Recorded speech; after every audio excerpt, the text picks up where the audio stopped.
Big Kirk 916. Positivity, motivation, never settle for average. You know how we do it over here. Go to bigkirk916.com, pick you up some merch, an original art piece, or a bar of soap and wash your ass. Ain't nothing worse than a stanky butt. Hit that subscribe button, hit that like button too, and share the channel, man. You know, I'm always about growing this channel and lacing you guys up. You know, a lot of what I talk about is to inspire people to think about their actions, to live life at its fullest, for young people to make better choices in life, and to reflect on where they've been and where they want to go. Because oftentimes people reflect after the fact when they've got themselves in some deep shit. And at that point, you just have to deal with the consequences of being in that deep shit, rather than you reflecting before you make that choice that puts you in the deep shit. So I'm telling you to do some pre-reflecting so you don't have to be in some deep shit thinking like, damn, I wish I would have reflected before and weighed out all my options. You know, a lot of people in jail, it's as though they're in suspended animation because they don't even really look at the grand scheme of things and why they're there. They're like, oh, I'm here for selling dope. I'm here for robbing a bank. I'm here for money laundering. I'm here for embezzlement. They're thinking just about the crime. They're not thinking about what led to them and the choices that resulted in them actually being locked up for a quote unquote crime. You know, it's not the crime that got you there. It's all the things that led up to the crime, the choices you made that worked their way into the choice that got you caught up. Oftentimes, people in the feds have been under some type of investigation, so they just let it play out. And by the time they do arrest a lot of these guys, especially for like the big conspiracy cases or the RICO cases or CCE cases, they let them continue to commit the crimes for upwards of like 2 years. Therefore, when they do arrest them, they got them with multiple charges over a period of time. I think about what I see, or actually what I saw in prison as far as people's actions. And I honestly don't think a lot of people really thought about why they made the choices they made, because they passed their time with things that don't actually have anything to do with a point of reflection. Whether it be dominoes, whether it be cards, whether it be watching TV, whether it be playing sports, whether it be talking on the phone. So, in essence, you know, they've accepted their fate when they get to prison. And then when they get out, they haven't had any closure to how they initially got to prison. And that's the big exclamation mark, is closure to how you got there. If you could figure out that part, you could deal with a lot of the PTSD that resulted as a byproduct of doing time. I often think about the days I'm out here dealing with the worldly, dealings of people with no integrity, people who say things and will lie right in front of your face and think nothing of it. People who make empty promises. People who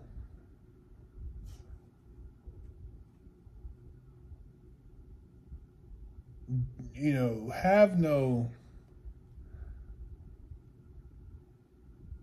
they have no integrity as far as their character. One thing about prison is all you have is your word. And your word is everything. And once you lose that integrity in prison, you can't ever get that shit back. You'd have to go through some extreme shit to get it back, because it's what you live by in there. Limited resources, captivity. Your word is it. It opens a lot of doors for you if people know that you're a person of good character. But if you're a piece of shit, it can also cost you your life. So my whole thing is, I don't like to overpromise. I don't like to boast or brag about certain things, for the simple fact that you don't know what another person's situation is. And if you're creating jealousy or animosity, and being humble has always been something that I was taught that is respected, and it saves a lot of face. Some people don't know how to be humble. Others are so humble you wouldn't even know that they have a lot of the things that they have. But this all comes from being observant, being a student, and putting aside your ego. Because your ego tells you a lot of times you're bigger than what you are, when reality reflects that you're not as big as who you think you are. There's always somebody bigger, and you can always make room for improvement. I feel like until I'm in the dirt, I'm always looking to improve who I am as a person, to stay connected with other people I can learn from, and to pursue my path of excellence.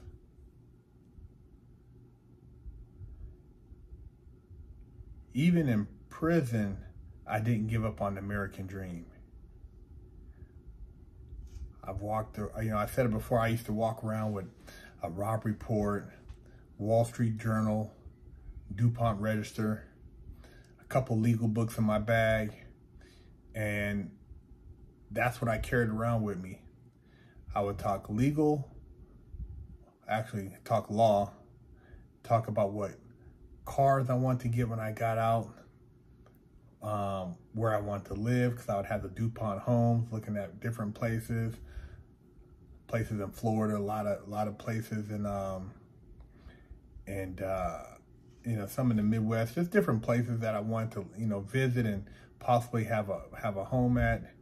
And then I would look through the Wall Street Journal for what was going on in the world as far as business. And I didn't openly talk about these things to anyone. These are things I would just share within myself. And people would, look at some of this stuff and think like, oh, who you think you are? You always got those books. And that was just my business, man. And the people who recognize would be like, hey man, you want to trade a book for this book? And then, you know, they would share other information because they knew that I was on a different page. And so, you know, that's how I connected with guys in there, even on reading material. And like, it wasn't like I was flossing the DuPont so everybody could see me looking at it. These are things I would look at in private, but, you know, people would be like, hey man, what you got? And I would open my book bag and they would see certain things because the book bag is see-through. So they would see certain books, but it wasn't like I was running around trying to brag to people about the type of things I wanted to get when I got out. You know, coming from prison, people think that you shouldn't have shit. They assume that an ex-felon should be happy just to get out and catch the bus. He should be content with getting a 9-to-5 after all that time and not wanting to be more than the next man who never did any time. And, you know, I say to that, hoorah. If that's how you feel, that's how you feel. But I never considered living an average life when I got out of prison. I never set any limitations on my abilities when I got out of prison.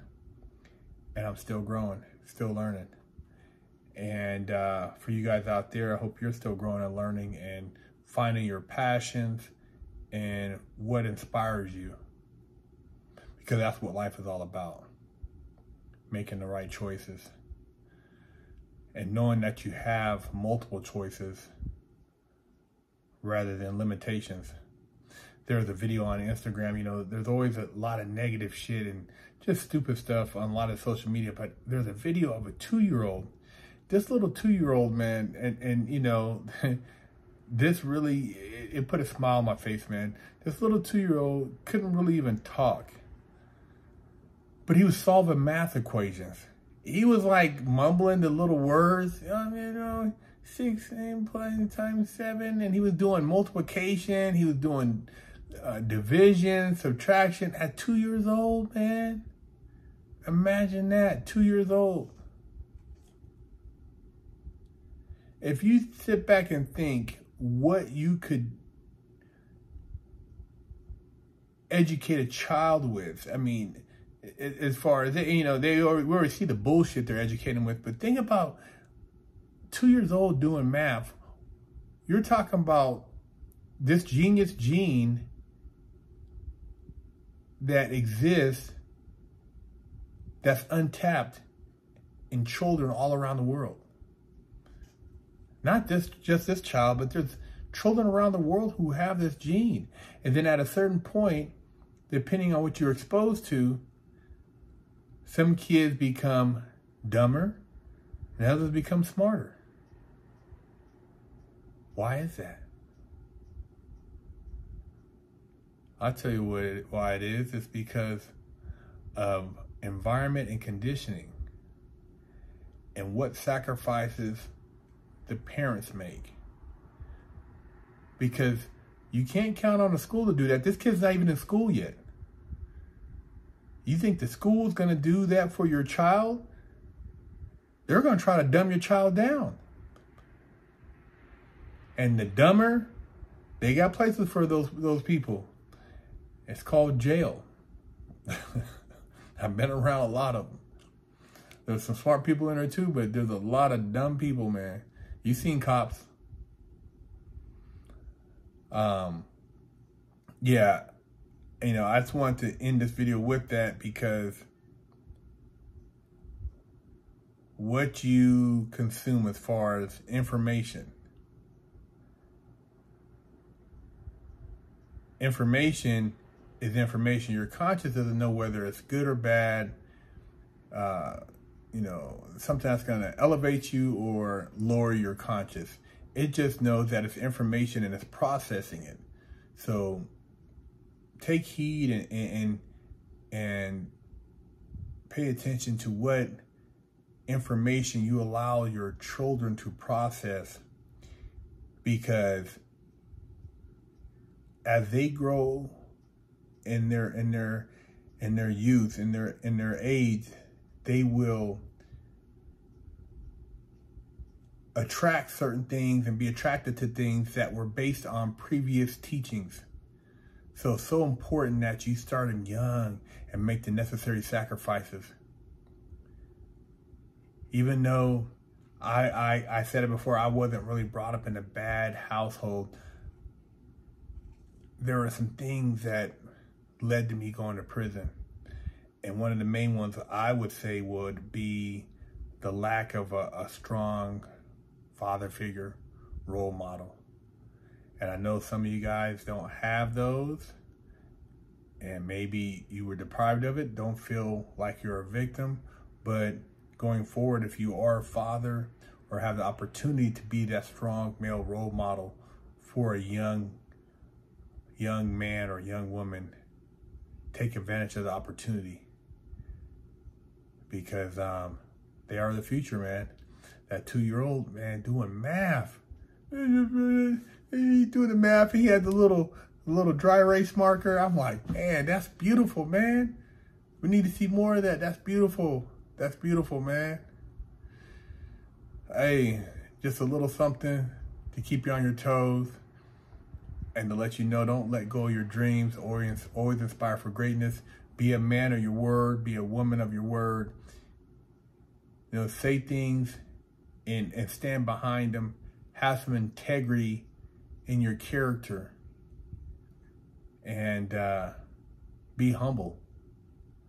Be humble, because you never know who's going to be the person that changed your life. Big Herc 916.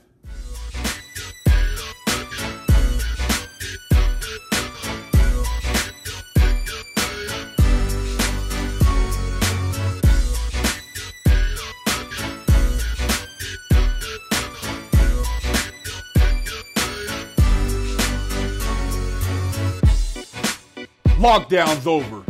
Get your yard time in. Exclusively at FreshOutSeries.com. Hey, what does your shirt say? Cancel culture. Why is it crossed out? Because over at Fresh Out, we ain't with that bullshit. Pick you up a shirt at FreshOutSeries.com.